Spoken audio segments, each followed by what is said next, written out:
Everybody. I hope you are doing great. After a long period of being on vacation, I'm back, and I hope that this video will be helpful for everyone who is looking for some sorts of opportunities to increase their writing and speaking score, whether you're preparing for IELTS test or any other kind of test or the real English. I hope that you're fine and everything is going so beautifully in your life. So, let's get started with today's topic. In today's class, we're going to talk about global issues. You know that we are all bombarded with different kinds of problems, issues that are happening, whether in our neighboring countries or countries very far from where we are located. But of course, everyone is affected by the problems that the other people around the world are having, whether very directly or indirectly.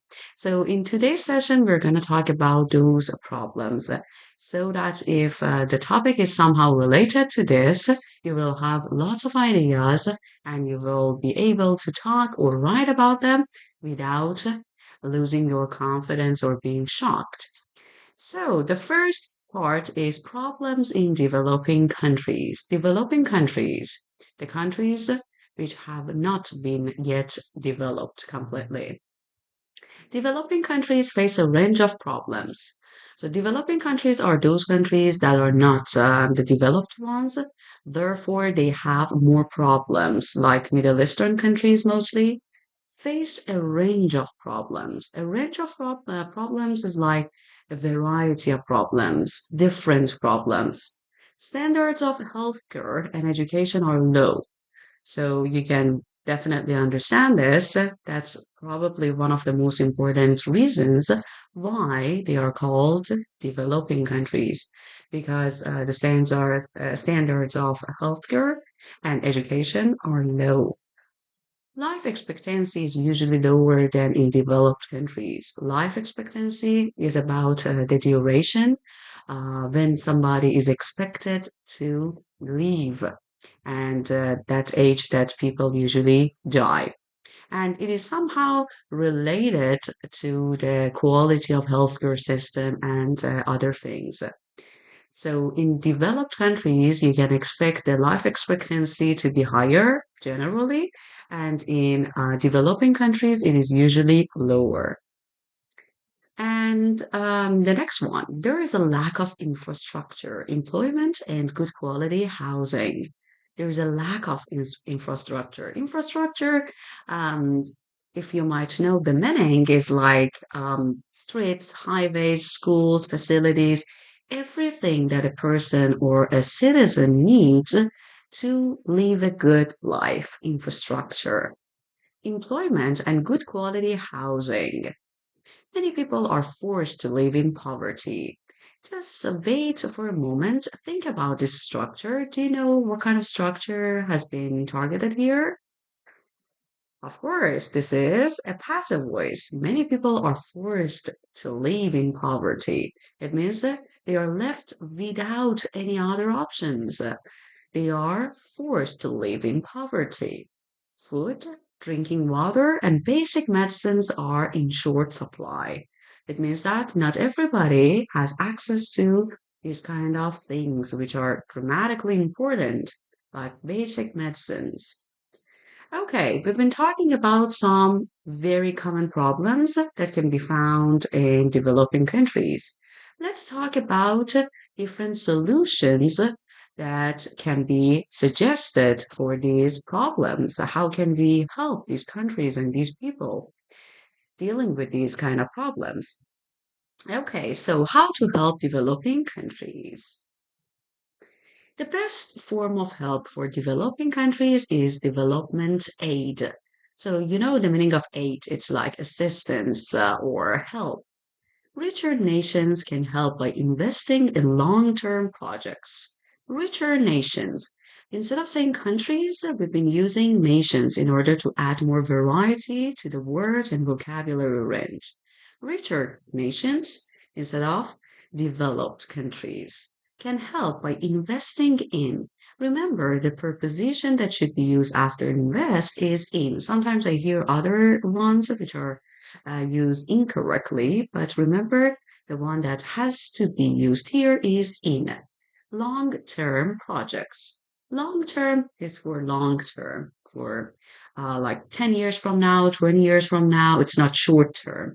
So whenever you want to target the future, which is far, you can use long-term. And remember to place that hyphen. Long-term, short-term projects, plans, whatsoever you want to use, it can be used after that. Governments and charities can help by building new houses and schools. Governments and charities can help how? By building new houses and schools. That's a good way to help those countries which are in need. Globalization may also help developing countries. Globalization, the fact that all of us, regardless of our physical location, is becoming one. Globalization may also help developing countries. If you pay attention here, we've been using a modal verb, may, showing the probability. It's a possibility. We are not sure. Multinational companies are creating jobs in developing countries. Multinational companies. The companies in which you can see a lot of people from different parts of world, multinational companies are creating jobs. Do you know what kind of tense has been used here? It is present continuous or progressive. It means now, at the moment, or near the time of speaking. These days are creating jobs in developing countries. Of course, it can be really helpful for the economy of that country. On the other hand, by reading this sentence, I immediately understand as a reader that I'm gonna see or read something opposing to what has been presented previously. Many people emigrate to find work in richer countries. It means even though some help, some assistance has been done in order to help those countries directly or indirectly, a lot of people decide to exit or emigrate to find work in richer countries. Emigrate, when you write it with E, not I, means exit or leave your own country in order to go and settle in a new one. So there is a difference between this and the one that starts with I. They often send money back home to their families. So a lot of people, a lot of immigrants who find a good job or find a job can send money back home because they usually earn a good sums of money and they're able to send some amount to their family members or friends back in their home country. And because of the currency exchange, they usually are able to do that. This money helps to improve the standards of living in developing country. So this is the most important thing. That could be one of the ways in order to help those countries. Okay, friends, so today's discussion is over, and in the next upcoming video, we're going to talk about immigration, which is a very hot topic. I'm sure that you are very interested in getting more ideas about immigration, the pros, cons, anything that comes around the topic of immigration can be discussed in the next upcoming video. Thank you for watching this one, and see you in the next one. Take care.